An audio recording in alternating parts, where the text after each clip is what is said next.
ನಮ್ಮನ್ನ ಯಾಕೆ ಇಷ್ಟೊಂದು ಕಡೆಗಣಿಸ್ತಾ ಇದ್ದಾರೆ ಅನ್ನೋದು ಗೊತ್ತಾಗ್ತಿಲ್ಲ. 2017ರಲ್ಲಿ ಕಟ್ಟಿದಂಥ ಈ ಶೈಕ್ಷಣಿಕ ಭವನವನ್ನು ಇದುವರೆಗೂ ಸಾರ್ವಜನಿಕ ಬಳಕೆಗೆ ಮಹಾನಗರ ಪಾಲಿಕೆ ಕೊಟ್ಟಿರೋದಿಲ್ಲ. ಇದ್ದು ಇಲ್ಲದಂತಾದ ಎನ್ಆರ್ ಕಾಲೋನಿಯ ಶೈಕ್ಷಣಿಕ ಭವನ.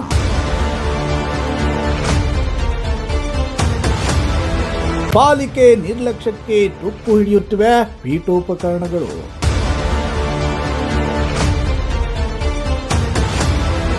ಅಬ್ಬಬ್ಬ, ಹೀಗೆ ಎಲ್ಲೆಂದರಲ್ಲಿ ಬಿದ್ದಿರೋ ಎಣ್ಣೆಯ ಬಾಟಲ್, ಟೆಟ್ರಾ ಪ್ಯಾಕೆಟ್ಗಳು, ಗುಟುಕ ಏಟಿಗೆ ಕಾಂಪೌಂಡ್ ಸುತ್ತ ಗಬ್ಬೆದ್ದು ನಾರ್ತಿರೋ ಜಾಗ, ಅತ್ತ ಸಂಪೂರ್ಣ ಧೂಳು ತುಂಬಿಕೊಂಡು ಯಾವುದೋ ಸಿನಿಮಾ ಸೆಟ್ಗೆ ಹಾಕಿದ ಭೂತ ಬಂಗಲೆಯಂತೆ ಕಾಣ್ತಿರೋ ಸ್ಥಳ.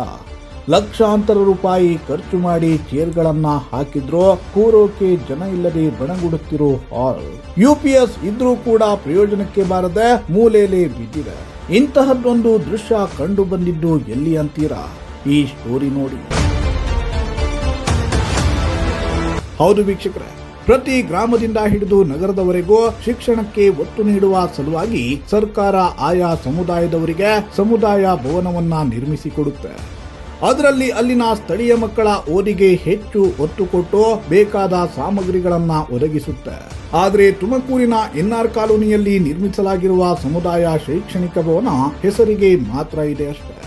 ನಿರ್ವಹಣೆ ಮಾಡಬೇಕಿದ್ದ ಪಾಲಿಕೆಯ ನಿರ್ಲಕ್ಷ್ಯಕ್ಕೆ ತುಕ್ಕು ಹಿಡಿದು ಅನೈತಿಕ ಚಟುವಟಿಕೆಯ ತಾಣವಾಗಿ ಮಾರ್ಪಾಡಾಗ್ತಿದೆ.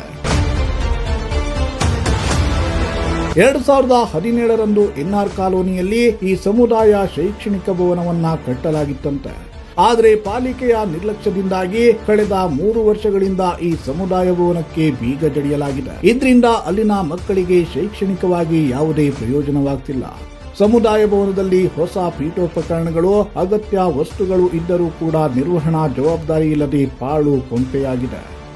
ನಿರಂತರವಾಗಿ ಭದ್ರತಾ ಕೊರತೆಯ ಆತಂಕವಿರುವುದರ ಜೊತೆಗೆ ಧೂಳಿನಿಂದ ತುಂಬಿ ಹೋಗಿರುವ ಭವನ ಸ್ಥಳೀಯ ಜನರ ಉಪಯೋಗಕ್ಕೆ ಬಾರದೆ ತುಕ್ಕು ಹಿಡಿಯುತ್ತಿದೆ. ಈ ಭವನವನ್ನ ಸಾರ್ವಜನಿಕರ ಬಳಕೆಗೆ ಕೊಡಿ ಅಂತ ಅಲ್ಲಿನ ಸ್ಥಳೀಯರು 100 ಬಾರಿ ಮನವಿ ಮಾಡಿಕೊಂಡ್ರು. ಪಾಲಿಕೆ ಅಧಿಕಾರಿಗಳು ಮಾತ್ರ ಕ್ಯಾರೆ ಅಂತಿಲ್ವಂತೆ. ಇನ್ನು ಸ್ಥಳೀಯ ಯುವಕ ಕೃಷ್ಣ ಮಾತನಾಡಿ, ಸರ್, ಈ ಶೈಕ್ಷಣಿಕ ಭವನ ಕಟ್ಟಿದ್ದು ಇಲ್ಲಿನ SC ಜನಾಂಗದ ಶೈಕ್ಷಣಿಕ ಅಭಿವೃದ್ಧಿಯಾಗಲಿ ಅಂತ. ಆದ್ರೆ 2017ರಲ್ಲಿ ನಿರ್ಮಾಣವಾದ ಈ ಭವನ ಇಂದಿಗೂ ಓಪನ್ ಆಗಿಲ್ಲ. ಲಕ್ಷಾಂತರ ರೂಪಾಯಿ ಖರ್ಚು ಮಾಡಿ ಈ ಭವನ ನಿರ್ಮಾಣ ಮಾಡಿದ್ದಾರೆ. ಆದ್ರೆ ಈ ಭವನ ನಮಗೆ ಉಪಯೋಗಕ್ಕೆ ಬರ್ತಿಲ್ಲ. ಈ ಸಮುದಾಯ ಭವನ ಮತ್ತೊಂದೆಡೆ ಅನೈತಿಕ ಚಟುವಟಿಕೆಯ ತಾಣವಾಗಿ ಮಾರ್ಪಾಡಾಗ್ತಿದೆ. ಅಧಿಕಾರಿಗಳು ಮಾತ್ರ ಇತ್ತ ಸುಳಿಯುತ್ತಿಲ್ಲ ಅಂತ ಆಕ್ರೋಶವನ್ನ ಹೊರಹಾಕಿದ್ರು. ಸರ್, ಏನೂ ಇಲ್ಲ, ಇದು ತುಮಕೂರು ಹೃದಯ ಭಾಗದಲ್ಲಿರುವ ಎನ್ಆರ್ ಕಾಲೋನಿ ಹತ್ರ ಇರುವಂಥ ಒಂದು ಶೈಕ್ಷಣಿಕ ಭವನದ ಒಂದು ದುಸ್ಥಿತಿ ಇದು. ಇದು ಸುಮಾರು 2017ರಲ್ಲಿ ಕಟ್ಟಡ ನಿರ್ಮಾಣ ಆಗಿರ್ತದೆ. ಇದರಲ್ಲಿ ಹೊಸ ಪೀಠೋಪಕರಣಗಳೆಲ್ಲ ಇರ್ತವೆ. ಇದರೊಳಗೆ 2017ರಲ್ಲಿ ಕಟ್ಟಿದಂಥ ಈ ಶೈಕ್ಷಣಿಕ ಭವನವನ್ನು ಇದುವರೆಗೂ ಸಾರ್ವಜನಿಕ ಬಳಕೆಗೆ ಮಹಾನಗರ ಪಾಲಿಕೆ ಕೊಟ್ಟಿರೋದಿಲ್ಲ. ಇದರೊಳಗಿರುವಂಥ ಹೊಸ ಪೀಠೋಪಕರಣ ಆಗಿರ್ಬೋದು, AC ಗಳಾಗಿರ್ಬೋದು, ಕಟ್ಟಡಗಳಾಗಿರ್ಬೋದು ಅತ್ಯಂತ ದುಸ್ಥಿತಿಯಲ್ಲಿ ಇವತ್ತು ನಾವು ಕಾಣ್ತಾ ಇದ್ದೀವಿ. ಇದನ್ನು ಮಹಾನಗರ ಪಾಲಿಕೆ ಸ್ಮಾರ್ಟ್ ಸಿಟಿಯಿಂದನಾಗಲಿ ಅಥವಾ ಮಹಾನಗರ ಪಾಲಿಕೆ ಆಗಿರಲಿ ಅತ್ಯಂತ ತ್ವರಿತವಾಗಿ ಇದನ್ನು ದುರಸ್ತಿಗೊಳಿಸಿ ಸಾರ್ವಜನಿಕ ಬಳಕೆಗೆ ಅವಕಾಶವನ್ನು ಮಾಡಿಕೊಡಬೇಕು.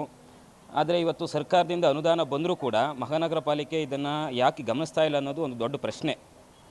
ಮಹಾನಗರ ಪಾಲಿಕೆಗೆ ಹಲವಾರು ಬಾರಿ ಗಮನಕ್ಕೆ ತಂದಿದ್ದು ಕೂಡ ಮಾನ್ಯ ಆಯುಕ್ತರು ಜನಸ್ಪಂದನ ಕಾರ್ಯಕ್ರಮವನ್ನು ನಮ್ಮ ಕಾಲೋನಿಯಲ್ಲಿ ಹಮ್ಮಿಕೊಂಡಿದ್ದರು. ಆ ಸಂದರ್ಭದಲ್ಲೂ ಇದನ್ನು ಗಮನಕ್ಕೆ ತಂದಿದ್ದೇವೆ. ಇದನ್ನು ತಂದಿದ್ದರೂ ಕೂಡ ಇದುವರೆಗೂ ಯಾವುದೇ ರೀತಿಯ ಒಂದು ಕ್ರಮವನ್ನು ಜರುಗಿಸಿಲ್ಲ ಮಹಾನಗರ ಪಾಲಿಕೆ. ಆದ್ದರಿಂದ ನಮಗೆ ಒಂದು ಈ ಶೈಕ್ಷಣಿಕ ಭವನವನ್ನು ಅತಿ ತ್ವರಿತವಾಗಿ ದುರಸ್ತಿಗೊಳಿಸಿ ನಮ್ಮ ಸಾರ್ವಜನಿಕ ಬಳಕೆಗೆ ಶೈಕ್ಷಣಿಕ ಉದ್ದೇಶಕ್ಕೆ ನಮಗೆ ಅನುಕೂಲ ಮಾಡಿಕೊಡ್ಬೇಕು ಅಂತ ನಾನು ಅವರಲ್ಲಿ ಕೇಳ್ಕೊಳ್ತಾ ಇದ್ದೀನಿ ಸರ್. ಅದು ಎನ್ಆರ್ ಕಾಲೋನಿ, ಅದೇ ಸರ್, ಇದು ಎನ್ಆರ್ ಕಾಲೋನಿ ಇದೊಂದು ಮಾತ್ರ ಅಲ್ಲ. ಎನ್ಆರ್ ಕಾಲೋನಿ ಒಳಗಿದೆ, ಅಂಬೇಡ್ಕರ್ ನಗರದಾಗಿದೆ, ನಿರ್ವಾಣಿ ಲೇಔಟಲ್ಲಿದೆ, ಇಲ್ಲೂ ಇದೆ. ಆದರೆ ಎಲ್ಲೂ ಕೂಡ ಇದು ಮಹಾನಗರ ಪಾಲಿಕೆ ದುರಸ್ತಿ ಮಾಡಿಸಿಲ್ಲ. ಯಾಕೆ ಅಷ್ಟೊಂದು ಕಟ್ಟಿದಾಗ ಬಿಟ್ಟಿದ್ದು ಇದುವರೆಗೂ ಯಾವುದೇ ರೀತಿ ಒಂದು ದುರಸ್ತಿ ಕಾರ್ಯಕ್ರಮಗಳನ್ನ ಹಮ್ಮಿಕೊಂಡಿಲ್ಲ. ಏನಕ್ಕೆ ಅನ್ನೋದು ಒಂದು ದೊಡ್ಡ ಪ್ರಶ್ನೆ ಸರ್ ಇದು. ಅದೇ ನಮ್ಮನ್ನ ಯಾಕೆ ಇಷ್ಟೊಂದು ಕಡೆಗಣಿಸ್ತಾ ಇದ್ದಾರೆ ಅನ್ನೋದು ಗೊತ್ತಾಗ್ತಿಲ್ಲ. ಅದು ಇಷ್ಟು ಬಾರಿ ಮಹಾನಗರ ಪಾಲಿಕೆ ಆಯುಕ್ತರಿಗೆ ಗಮನಕ್ಕೆ ತಂದಿರೂ ಕೂಡ ಯಾಕೆ ಇಷ್ಟೊಂದು ನಿರ್ಲಕ್ಷ್ಯ ನಮ್ಮನ್ನು ಕಂಡ್ರೆ ಅನ್ನೋದು ಒಂದು ದೊಡ್ಡ ಪ್ರಶ್ನೆ ಆಗಿದೆ ಸರ್. ಸರ್, ಪಾಲಿಕೆ ಆಯುಕ್ತರಿಗೆ ಏನೂ ಇಲ್ಲ. ಇಲ್ಲಿರೋ ಅಂಥದ್ದು ಮಾದಿಗ ಸಮುದಾಯದ ಒಂದು ಜನಸಂಖ್ಯೆ ಹೆಚ್ಚಾಗಿದೆ. ನಮ್ಮ ಸಮುದಾಯದವರಿಗೆ ಯಥೇಚ್ಛವಾಗಿ ಶೈಕ್ಷಣಿಕವಾಗಿ ಮತ್ತು ಒಂದು ಸಾಂಸ್ಕೃತಿಕವಾಗಿ ಒಂದು ಬೆಳವಣಿಗೆ ಆಗಬೇಕು ಅಂದರೆ ಶೈಕ್ಷಣಿಕ ಭವನದ ಒಂದು ಅವಶ್ಯಕತೆ ಇದೆ. ಹಾಗಾಗಿ ಪಾಲಿಕೆ ಆಯುಕ್ತರು ದಯವಿಟ್ಟು ಇದಕ್ಕೆ ಗಮನವನ್ನು ಹರಿಸಿ ಅತಿ ತ್ವರಿತವಾಗಿ ಕಾಮಗಾರಿಗಳನ್ನು ಶುರು ಮಾಡಿಸಿ ನಮ್ಮ ಶೈಕ್ಷಣಿಕ ಭವನವನ್ನು ನಮಗೆ ಸಾರ್ವಜನಿಕ ಮುಕ್ತವಾಗಿ ಬಳಸಲಿಕ್ಕೆ ಅವಕಾಶವನ್ನು ಮಾಡಿಕೊಡಬೇಕು ಅಂತ ತಮ್ಮಲ್ಲಿ ಕೇಳ್ತಾರೆ. ಇದೀಗ ಸ್ಥಳೀಯ ಯುವಕರು ಈ ಭವನವನ್ನ ಮತ್ತೆ ಚಾಲನೆಗೆ ತರಲು ಉತ್ಸಾಹ ತೋರಿಸುತ್ತಿದ್ದಾರೆ. ಆ ಮೂಲಕ ಮಹಾನಗರ ಪಾಲಿಕೆಯ ಗಮನ ಸೆಳೆಯಲು ಮುಂದಾಗಿದ್ದಾರೆ. ಪಾಲಿಕೆಗೆ ಸೆಡ್ಡು ಹೊಡೆದು ಯುವಕರೇ ಅಭಿವೃದ್ಧಿ ಮಾಡುವ ಮುನ್ನ ಪಾಲಿಕೆ ಮುಂದೆ ಬಂದು ಶೈಕ್ಷಣಿಕ ಸಮುದಾಯ ಭವನದ ಕಾಯಕಲ್ಪಕ್ಕೆ ಮುಂದಾಗಬೇಕಿದೆ. ಕ್ಯಾಮರಾಮ್ಯಾನ್ ರಾಕೇಶ್ ಜೊತೆ ದೀಪಕ್ ಕೆಂಕೆರೆ, ಪ್ರಜಾಶಕ್ತಿ ಟಿವಿ, ತುಮಕೂರು.